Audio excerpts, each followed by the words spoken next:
Faith, Family Culture with Luke and Susie, and helping us to get our homes in order. Yeah. It'd be nice if she could come to all of our houses and just personally get us set up. But it's like none of this advice stuff. Just come and do it. well, given that we can't do that, we have got her giving us the very best of advice that she has. Bonnie from Little Miss Organised. Well, she is Little Miss Organised. How are you, Bonnie? I'm good, thanks, Susie. Yeah. How are you? Yeah, Can I just great, thank clarify, Suze? Have you actually confirmed that we couldn't do that? have you really put the offer to her properly? I think I know enough about Bonnie's life that she would not have the space to do that. No, that's cool. But Actually, you should check out the blog on the website of Little Miss Organised about the babies. Beautiful, just beautiful writing there, Bonnie. But maybe we'll talk about that sometime. But today we have been asked to talk about pantries. The getting them organised and keeping them organised. What are your best tips for keeping our pantry in order? Absolutely.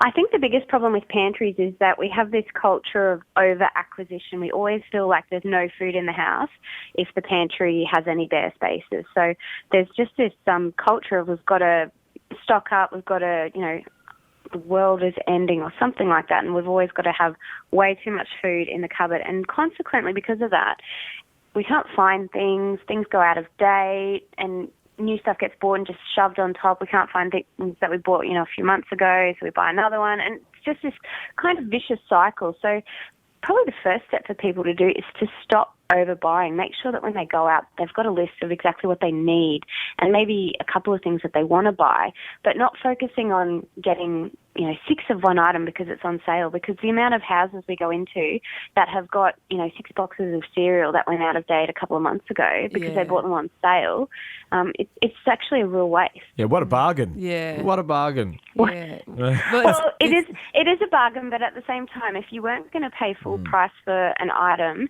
buying, bulk on sale is not actually saving you anything anyway, and just having to throw it out is obviously, a bit of a shame. It's for me, I go, and I listen to what you're saying, I said, getting our pantry organised is actually not a difficult thing for us. Like, we've done it several times. We've just gone, right, we're starting from scratch, and we've applied things that would put a massive smile on your face. And then about 3 days later, it looks like the old pantry again. I find it difficult that things don't easily compartmentalise in a pantry for me. Yeah, and look, pantry is one of those places you really have to invest in. It's a bit like weight loss. You can't just do the weight loss and then expect the weight to stay off if you're eating bad food. So you have to actually, make a habit to reorganise your pantry and put things back where they need to go, and actually buy containers that stack, that are clear, that are all the same type. Like when people have 4 or 5 different types of containers, it just ends up in a mess. Yeah, absolutely. So your tips, as we understand it, for getting the pantry organised is do a big clean out, get things sorted in clear, stackable containers, all of the same type, so it looks neat, it looks tidy, and you can see what you have. And then shop to a shopping list so you're only getting what you need, not just filling the pantry because of filling the pantry's sake. Yeah, absolutely. And use labels and categories. And, if you have kids that need snacks after school and you don't want to be rifling through the pantry, have a snacks box so that kids know that they can go and grab something out of, all those kind of things. What categories do you have in your cupboard? So I have a baking section, a meal section, a snack section, and then kind of do have a bit of a miscellaneous section. Yes, the miscellaneous. Yeah.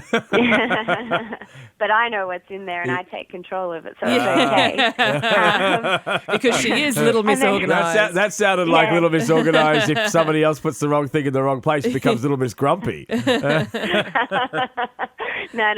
My husband just knows that if something's been moved, it's just because I wanted it somewhere else. Well, she warned against yo-yo dieting and yo-yo pantry organising. Making sure you stay on top of it. Little Miss Organised, I guess. Thank you, buddy. Thank you, guys.